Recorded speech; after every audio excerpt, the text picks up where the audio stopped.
Good morning. Good morning. My name is Cot LaFond. I've been a member of this community for about a year. Welcome to each of you this morning. What you bring, who you are, enriches us all. We welcome your joy, your hope, your pride. We welcome your grief, your fear, your anger, and the parts of you that are not yet ready to be seen and heard. Welcome to them as well. If you are a visitor either on site or online, we are especially glad you are with us, and we invite you to stay after the service to get acquainted. We welcome your questions and look forward to getting to know you.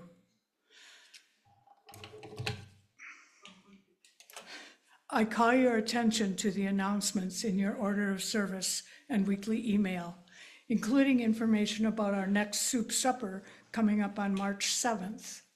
Soup suppers are a wonderful way to meet and get to know others at UUFN.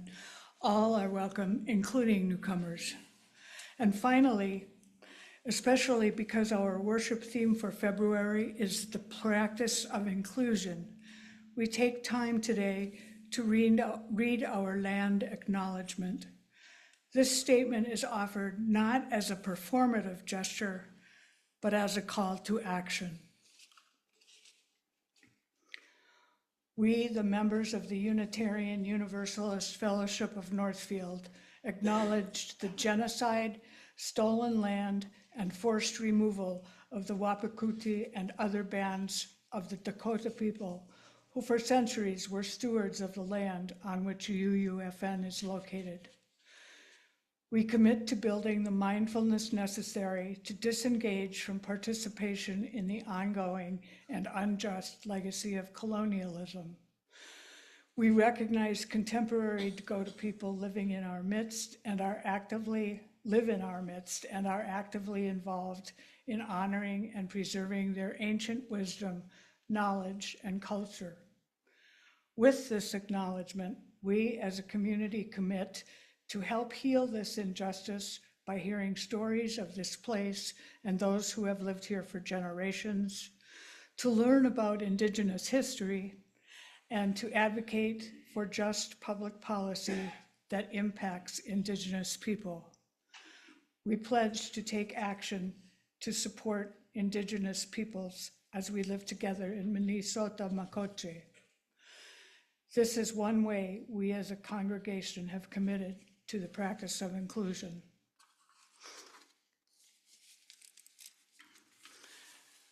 Again, welcome to the Unitarian Universalist Fellowship of Northfield.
Good morning, all. I am the Reverend Sara Smalley, she, her pronouns, and I serve this congregation as its minister. Today, as we begin our service, I am very happy to introduce our new church administrator, Seth Anderson Motz. Seth comes to us with years of experience, including as a church office administrator, interim minister, and coordinator of programming for children, youth, and families. I think you will find him both highly competent and a delight to be around, given his warmth and enthusiasm. And I will also mention that Seth is diving right in today after a last-minute change like an hour ago, and is our Zoom host today, so he's already learned many new skills. Seth, we appreciate you. He is on site today here at UUFN and will be here for coffee hour after the service. Please help me warmly welcome him then. As the world gets worse and worse, it is no small thing that this little pocket of community here keeps getting better and better. I truly believe it is what will save us. From Audette Fulbright, prayer to the morning.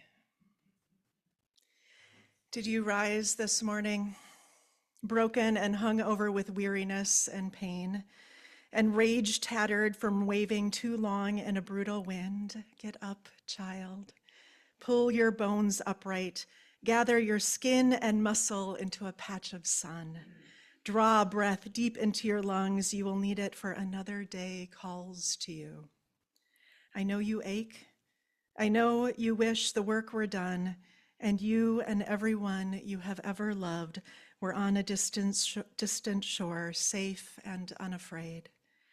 But remember this, tired as you are not alone. Here and also here, there are others weeping and rising and gathering their courage. You belong to them and they to you, and together we will break through and bend the arc of justice all the way down into our lives. Come, let us worship together.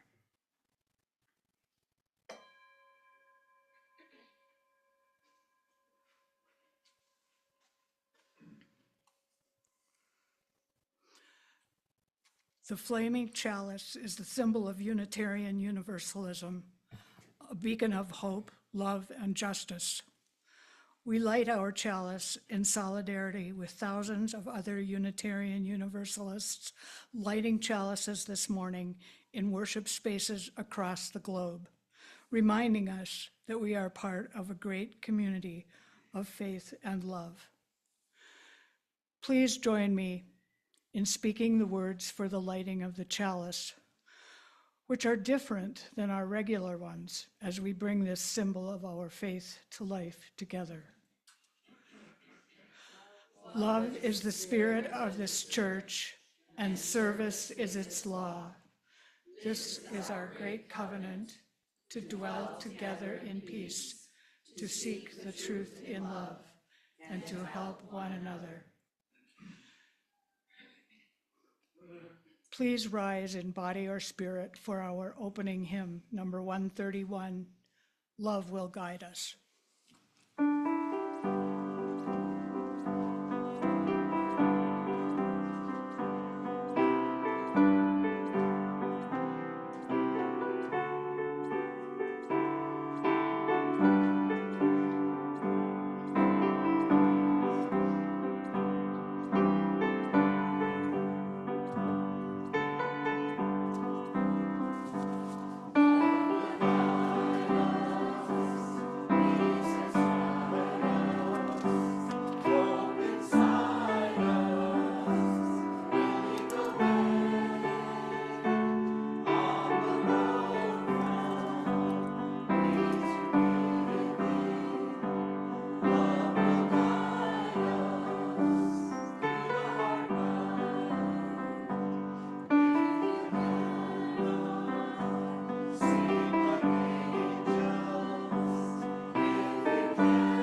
Last month, I shared the story of John Murray, a Universalist minister in the 1700s, as one of the top 10 stories of Unitarian Universalists every UU should know.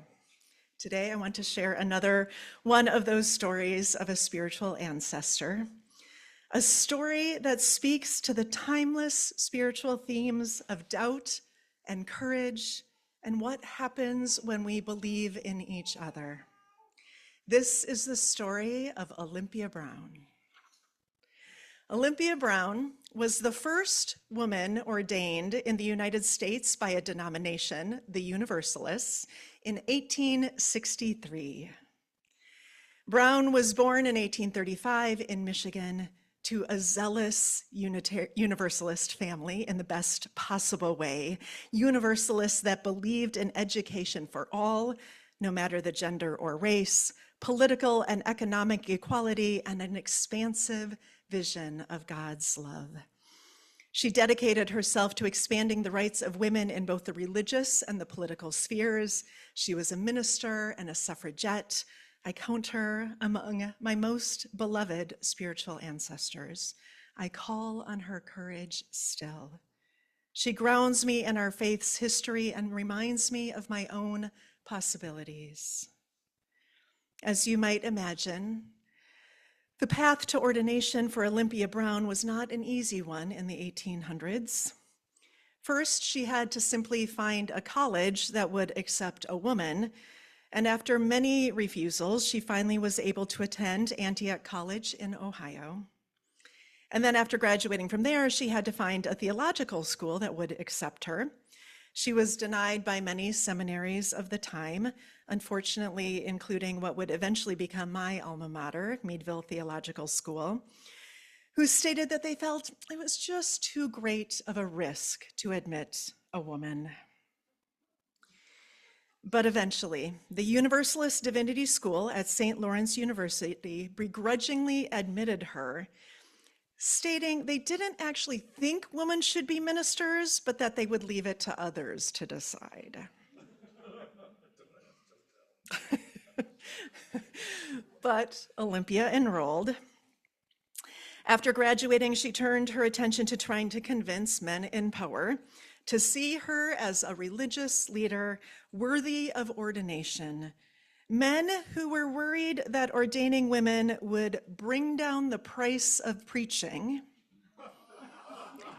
which, spoiler alert, it did, because once vocations become primarily women in those roles, the average wage decreases. See also teaching. Olympia finally prevailed, and in 1863, she was the first woman ordained by a denomination, the Universalists in the United States.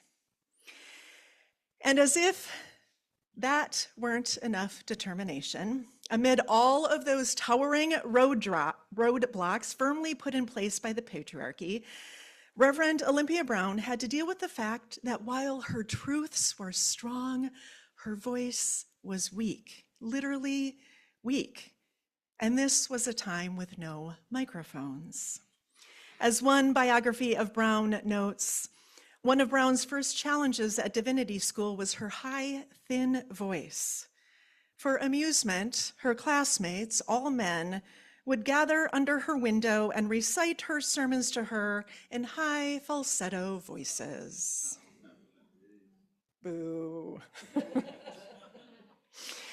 In 1864, Brown enrolled at a school of speech, where the school's founder developed a series of exercises to help her build her lung capacity. Brown did these exercises throughout her life and became a powerful public speaker. Neighbors in Racine, Wisconsin, where she was minister of what is now the Olympia Brown UU Church, often heard her in her garden, reciting her sermons and her speeches to her flowers. This is one of the parts of her story that's most compelling to me, both the reality and the metaphor of Olympia never giving up on her voice, knowing the world needed to hear her truth. She was mocked for her voice by men, and yet she would not be silenced. Of course, Olympia could not have done this alone, and at one point, or maybe many points, she was ready to give up. She had been listening to and learning exclusively from male ministers throughout her whole life, men who told her her very being was unworthy of being a religious leader, and she had no example of how a different future might be possible. But then, during her years at Antioch College, Olympia invited a prominent woman of the time to speak there. That woman was Antoinette Brown, who's no relation to Olympia Brown, despite the same last name. Antoinette Brown was a Congregationalist minister. Antoinette was the first woman ordained by a single church, not by a denomination, in the United States in 1853, a decade before Olympia Brown was ordained by with full denominational backing. These two women, Antoinette and Olympia, they quite literally changed the world. Their decades-long friendship started in the following moment of connection. After Olympia heard the Reverend Antoinette Brown preach at Antioch, she wrote, "It was the first time I had heard a woman preach, and a sense of victory lifted me up. I felt as though the kingdom of heaven were at hand." The kingdom of heaven was at hand, not in some future life, but in that moment. And then Antoinette offered Olympia a great gift. When Antoinette was young and wondering if she could really be a minister, her mother, quote, pinned a white ribbon on her dress and said something like, "You can do it. I believe in you. Be brave." When Antoinette felt discouraged, she would touch the white ribbon and remember that she had support. And so Antoinette always wore this ribbon. After Antoinette preached at Antioch, Olympia confided in her that she too wanted to be a minister, but it felt impossible. Antoinette took off that white ribbon and pinned it to Olympia's dress and said something like, "You can do it. I believe in you. Be brave." Eventually, the Reverend Antoinette Brown and the Reverend Olympia Brown brought a variation of the white ribbon to the cause of women's suffrage. And women across the United States wore a ribbon as a symbol that a different future was possible and that they were never alone. Many of you have likely seen those white suffragette ribbons. Both Antoinette at age 95 and Olympia at age 85 lived long enough to vote in the 1920 presidential election. I like to think they both wore their white ribbons that day. Thus ends our story.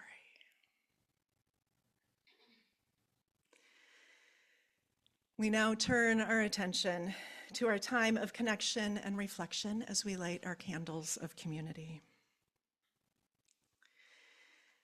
I invite you to allow yourself an unhurried breath, to let compassion soften any stress or worry, and let wonder quicken your delight, to feel the presence of love within and among. In the presence of this love that holds us all, we use our chalice flame to light our candles of community. We light our first candle as a blessing for the wider world. All too often things feel overwhelming and impossible, and so today we light a candle of hope to remind us that there are good and hopeful things happening as well. Here are a few of the good news headlines this week. The Ninth Circuit Court of Appeals will not allow the Trump administration to end birthright citizenship for certain children of immigrants, and a federal judge Thursday blocked part of 2 executive orders that seek to restrict gender-affirming care. Following immense public backlash, Anthem Blue Cross Blue Shield backed down on a plan to cap insurance coverage of anesthesia during lengthy procedures. The Native American activist Leonard Peltier, who has been in federal prison for almost 50 years, is home. The Proud Boys, a hate group, lost control of their trademark name to the Black church the group violently vandalized during a 2020 pro-Donald Trump rally. The Metropolitan African Methodist Episcopal Church in Washington, D.C. will receive all proceeds from the name and now controls its trademark status. Yes, the Proud Boys are now owned by a Black church.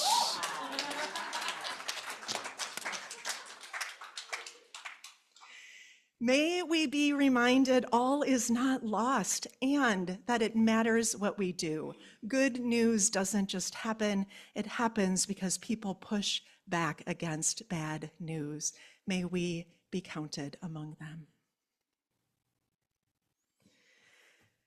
We know too that the details of our daily lives are sacred and important, and we share these joys and sorrows. From Augie, a joyful invitation. Please, Augie writes, I am pleased to invite everyone to the reunion tonight at 6:30 for the Musical Theater Lab Ensemble's first ever cabaret. I hope to share the joy of music with you all. And from Cott, a joy. For the meeting of the social justice team, ready to take action regarding the onslaught of unhappy events in our world today. From Taylor, a bittersweet joy. Today, I am celebrating the final performance of the 25th annual Putnam County Spelling Bee in Owatonna. It has been a wonderfully challenging experience, but I am excited for the new and exciting adventures to come. From Carol Spear, it is a joy to have Bob back with us today after having a knee replacement in January.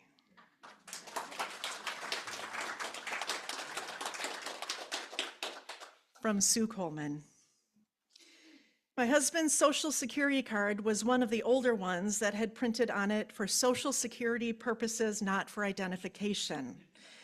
When he was asked to put a Social Security number on documents as identification, he would pull out his card and show it to people. He would be devastated with what is happening with the Social Security Administration now. And this, a heavy sorrow from Holly Kelchner, who shares. It is with my heaviest heart that we light a candle for Sylvester Hike, who passed away suddenly on Valentine's Day. While I didn't get the honor of meeting them personally, I've had the honor of hearing many stories of their growing up and of their growing and glowing personality unfolding in their teenage years through my boss, Kaylin Hike Orr.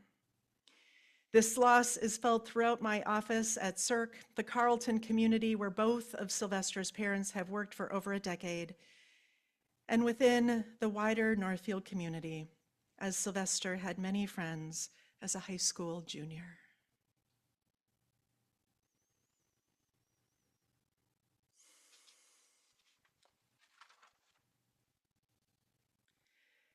And we light one more candle in honor of the joys and sorrows we carry in our hearts, but that have not been spoken out loud.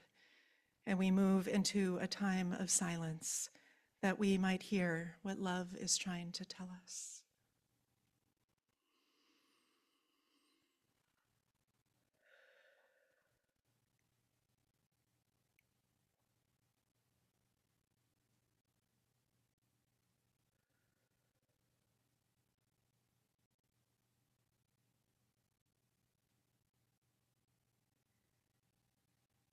Amen and blessed be.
Each month, we share our offering with an organization that embodies Unitarian Universalist values in the world.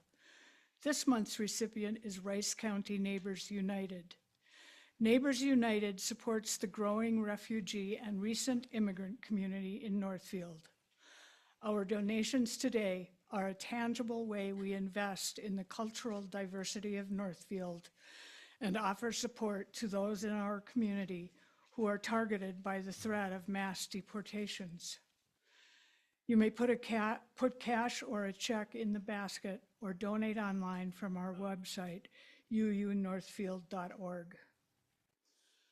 We will now expand our circle of care as we gratefully give and receive our Share of the Plate offering for Rice County Neighbors United. This is one way we make our care for the world tangible. Will the ushers please come forward?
Love is the spirit of this church, and service is its law.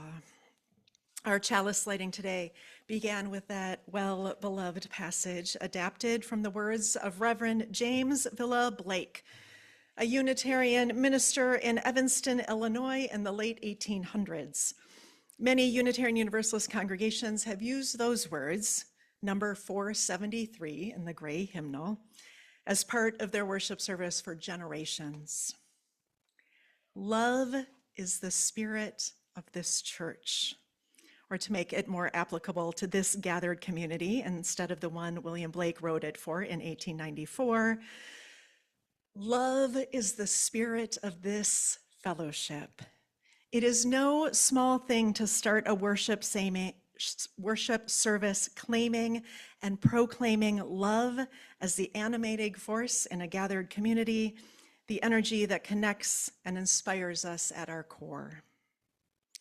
For those new to UUFN, those are different words than we usually say each week as we light our chalice. Our chalice lighting usually starts with the phrase, "Let us open our eyes to see what is beautiful." For those who have attended UUFN for a while, you may have missed saying that familiar line. It's a lovely line and also names an important religious value, that looking for and finding beauty is a part of the spiritual journey. However, as I've preached about before, it's more complicated than that. Having embodied language, let us open our eyes to see what is beautiful, is vitally important. We interact with the world through our bodies, and so to exclude the body from the religious experience means we disconnect from part of ourselves. The theme of both literally and metaphorically finding your voice is woven throughout this service because I think it's one of the most important things we can do as we strive to practice inclusion. It's what we don't say as much as what we do say that excludes. But bodies are also the primary location for oppression. Black bodies, immigrant bodies, trans bodies, unhoused bodies, oppression isn't abstract. It is felt and lived in bodies. And so to have the first sacred task of this gathered community, week after week, the lighting of the chalice, leave out certain bodies is an act of exclusion. There are over 86,000 people in Minnesota alone who are blind and simply cannot open their eyes to see what is beautiful. I don't think we have to get rid of all embodied language and all embodied metaphors, but I do think it would have been ironic to light our chalice, this sacred symbol of our faith, for a worship service about the practice of inclusion that includes ableist language that excludes. The Unitarian Universalist consultant, trainer, justice maker, and religious educator, C.B. Beale, refers to this concept as preemptive radical inclusion. In their words, this means that we intentionally position ourselves before we know anything at all about anyone in the room to presuppose that everyone is already and always in the room. We don't wait for an individual to tell us what they need and then meet their needs. We create experiences that preemptively involve them. The burden is on those in leadership to be aware of the needs of the people we are most likely to miss. That means we don't wait for a blind person to show up on a Sunday morning and then change our chalice lighting. We act as if they are already in the room, even if it means we give up something familiar. And it's that last part I want to focus on today. That inclusion sounds wonderful, but to practice it, the practice of inclusion requires something of us. The inner work of inclusion asks us to increase our capacity for our own discomfort, prioritizing our values instead of our comfort. Our land acknowledgement that Cott read at the beginning of the service includes this line. We commit to building the mindfulness necessary to disengage from participation in the ongoing and unjust legacy of colonialism. The legacy of colonialism seeps into any crack and crevice it can find, and we have committed as a congregation to building the mindfulness necessary to recognize it. That is deeply spiritual work. Reverend Sara Lawal writes, in our justice work, I often hear the critique that you use, and liberals in general, do too much reading and studying and not enough doing or action. And while that is a very fair critique and one worthy of regular reflection, the two are not mutually exclusive. What we have come to understand in the work of anti-racism and anti-oppression is that we must continually work on expanding our individual knowledge, understanding, and learning. We can't jump into action without first learning how our own individual and culturally induced racism shows up, so we can engage in the collective community work from a healthy, self-aware, accountable frame. And part of widening the circle is that when we do the hard work of self-understanding and learning, it ripples outward into so many spaces. When we change ourselves, we do change the world, slowly, yes, but that change is far more effective and lasting. Because, let's face it, taking the time to do the hard work of inclusion, let alone preemptive radical inclusion, is not currently celebrated in the wider culture right now. Racism and racial violence have been a part of this country's history since 1492. Our nation was built on colonialization and enslavement, and that white supremacist heritage has simply been given a much louder voice under the current administration. People feel like they have free rein to be loudly and sometimes even proudly racist or sexist. It should not be normal or normalized to have a knee-jerk reaction and blame an airplane crash on DEI, as if being a Black woman is being synonymous with being unqualified, or being a white man means that you are. It's maddening to me. Our culture in the United States is in many ways based on a theology of exclusion, of the chosen and the damned. And I use that word, a theology of exclusion, because I think that it names something about what our white Christian nationalist worldview does in this society. In traditional conservative Christianity, that threat of damnation is scary. There could be no worse punishment imaginable than to be banished outside of love's reach for all time. The torture of hell is an eternity of exclusion. If you live with that fear, perhaps it is understandable that you would want to make sure that you're part of the in crowd, the ones included in God's circle.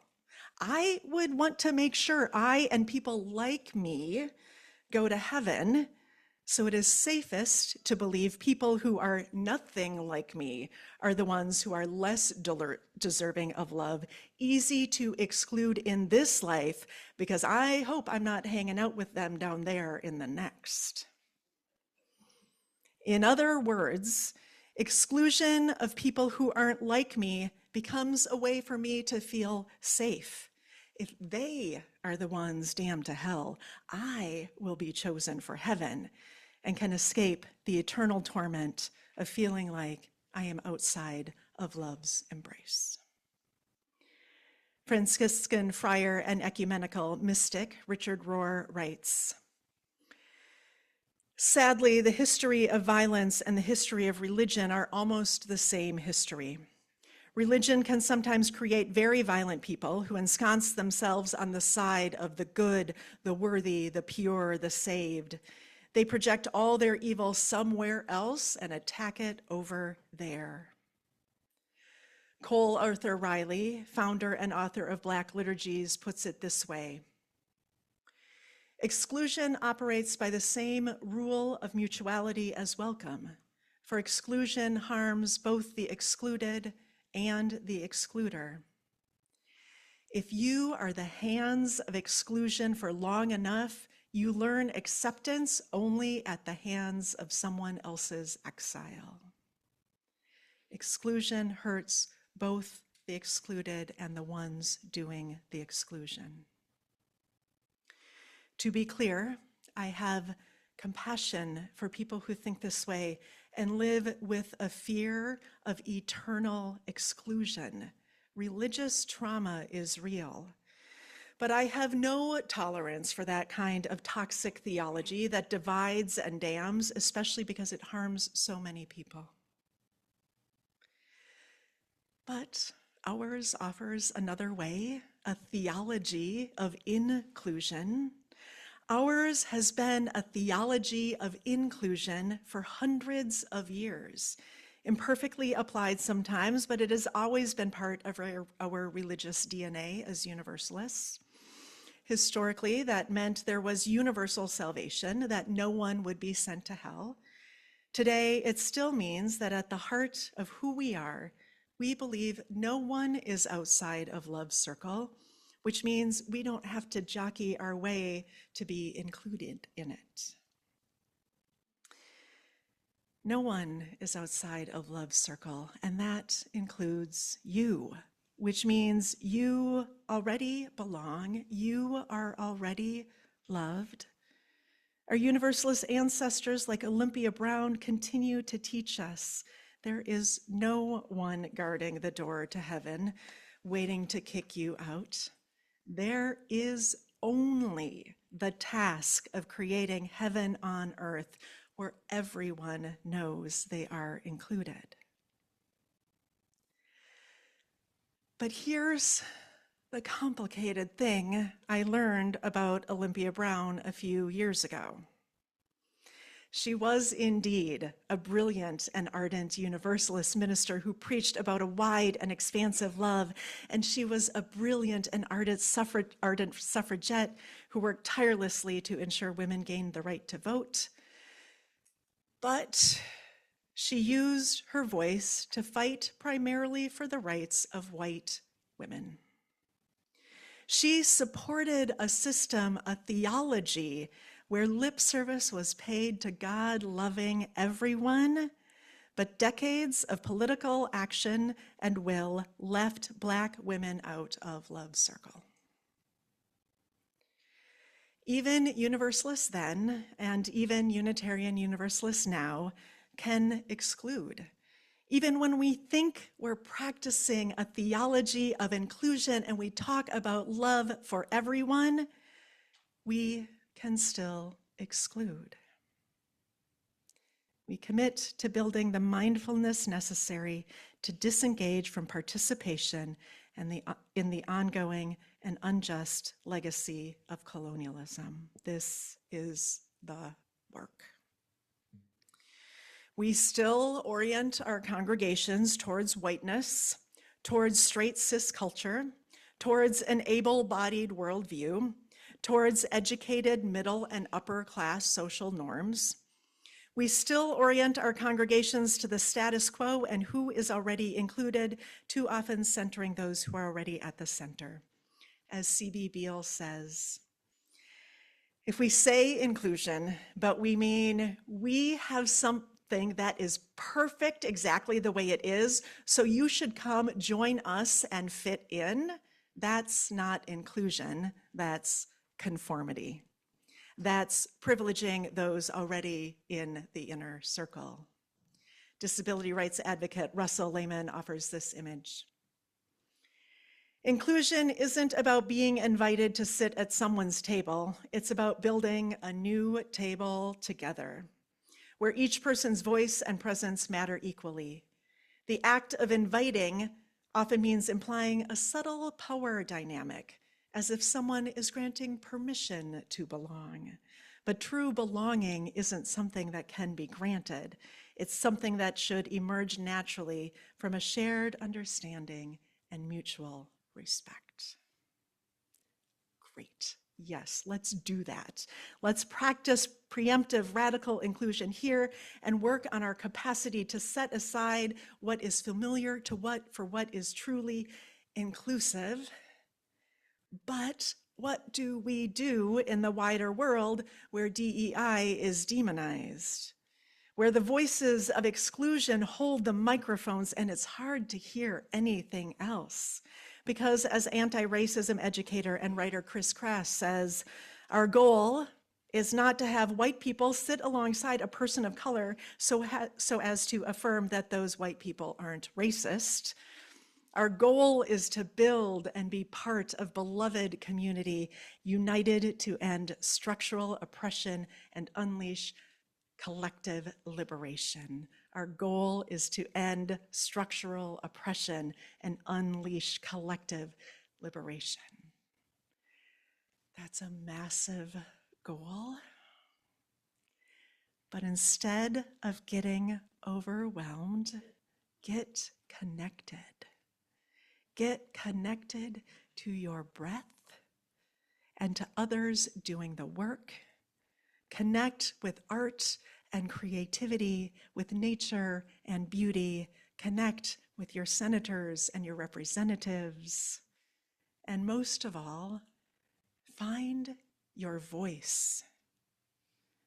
I offer this video from writer and poet Clint Smith, New York Times bestselling author of How the Word is Passed, A Reckoning with the History of Slavery Across America.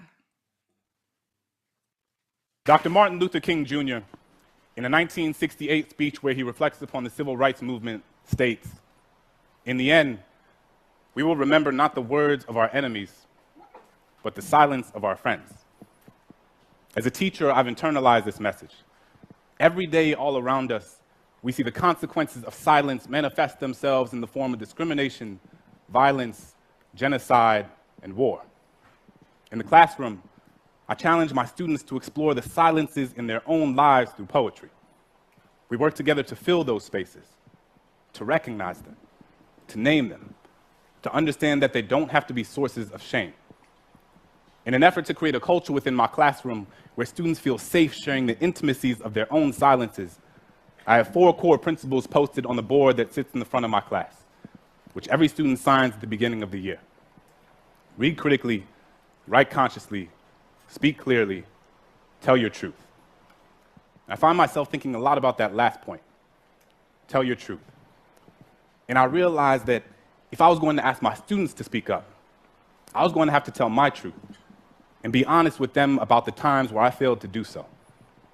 So I tell them that growing up, as a kid in a Catholic family in New Orleans, during Lent, I was always taught that the most meaningful thing one could do was to give something up, sacrifice something you typically indulge in to prove to God you understand His sanctity. I've given up soda, McDonald's, French fries, French kisses, and everything in between. But one year, I gave up speaking. Figured the most valuable thing I could sacrifice was my own voice, but it was like I hadn't realized that I had given that up a long time ago. I had spent so much of my life telling people the things they wanted to hear instead of the things they needed to. Told myself I wasn't meant to be anyone's conscience because I still had to figure out being my own, so sometimes I just wouldn't say anything, appeasing ignorance with my silence, unaware that validation doesn't need words to endorse its existence. When Christian was beat up for being gay, I put my hands in my pocket and walked with my head down as if I didn't even notice. Couldn't use my locker for weeks because the bolt on the lock reminded me of the one I had put on my lips when the homeless man on the corner looked at me with eyes up, merely searching for an affirmation that he was worth seeing. I was more concerned with touching the screen of my Apple than actually feeding him one. When the woman at the fundraising gala said, "I'm so proud of you. It must be so hard teaching those poor, unintelligent kids," I bit my lip because apparently we needed her money more than my students needed their dignity. We spend so much time listening to the things people are saying that we rarely pay attention to the things they don't. Silence is the residue of fear. It is feeling your flaws gut-wrench guillotine your tongue. It is the air retreating from your chest because it doesn't feel safe in your lungs. Silence is Rwandan genocide. Silence is Katrina. It is what you hear when there aren't enough body bags left. It is the sound after the noose is already tied. It is charring. It is chains. It is privilege. It is pain. There is no time to pick your battles when your battles have already picked you. I will not let silence wrap itself around my indecision. I will tell Christian that he is a lion, a sanctuary of bravery and brilliance. I will ask that homeless man what his name is and how his day was, because sometimes all people want to be is human. I will tell that woman that my students can talk about transcendentalism like their last name was Thoreau, and just because you watch one episode of The Wire doesn't mean you know anything about my kids. So this year, instead of giving something up, I will live every day as if there were a microphone tucked under my tongue, a stage on the underside of my inhibition. Because who has to have a soapbox when all you've ever needed is your voice? Thank you.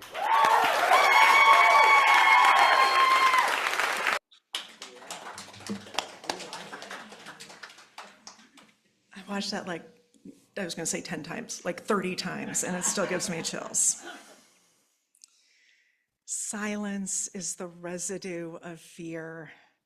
It is feeling your flaws, gut-wrench guillotine your tongue. It is the air retreating from your chest because it doesn't feel safe in your lungs. I will not let silence wrap itself around my indecision. So this year, instead of giving something up, I will live every day as if there were a microphone tucked under my tongue, a stage on the underside of my inhibition, because who has to have a soapbox when all you've ever needed is your voice? How would you live differently if there were a microphone tucked under your tongue, a stage on the underside of your inhibition? I know that many of us no longer celebrate Lent or never did, but a reminder that it starts March 5th this year. Perhaps you could give up the harsh words that echo in the world or in your own brain as if there were a microphone under your tongue amplifying messages of exclusion, somehow convincing yourself and others there is a scarcity of love. Perhaps you could give up your silence, give up your inaction, give up the belief that you don't belong, don't matter. And perhaps you don't have to wait until Lent to begin practicing this hard and holy work of inclusion. Let us sing together. Please rise in body or spirit for number 1017, Building a New Way.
Amen. You may be seated for a moment. I wanted to mention, as we're wrapping up here, actually, I wanted to mention that we found a watch. Did we find the owner to that watch? It's a little gold watch. If it's yours, find. Matt, do you still have it? Okay. But I have other announcements too. Oh, it's okay. It's by Paul. I have other announcements too. I wanted to mention a couple of specific ways we can begin to build a new way together. On your order of service is a short description of Side with Love's new weekly action update. This is updated every week, and it includes so much information about learning and taking action about the different justice issues that Side with Love is organizing Unitarian Universalists across the nation to address. So I invite you to go to Side with Love and get involved that way. You can have it a daily spiritual practice to do some justice work, to use your voice. And also I wanted to mention the social justice team, the new social justice team met here yesterday. It was great. We are meeting again on March 9th. We had 13 people here yesterday, with 3 more who wanted to attend but weren't able to, and there is plenty of room for you. If you would like to be involved in the justice work of this organization, please join us on the 9th after the service. Good things are happening here.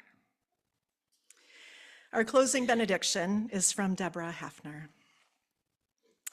As we enter another week of uncertainty in the world, let us remember that there is only one side, that of humanity and planet Earth. May we pray for peace. May we raise our voices and engage as we can in acts of resistance.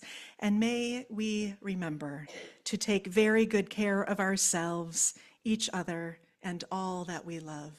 May it be so, and may we make it so. We join together in the words for the extinguishing of the chalice. We extinguish this flame, but not the light of truth, the warmth of community, or the fire of commitment. These we carry in our hearts until we are together again. Please rise and bow to your spirit with a hand over your heart, holding a hand of those next to you, or whatever posture is most comfortable. We sing words of blessing one to another.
Go in peace.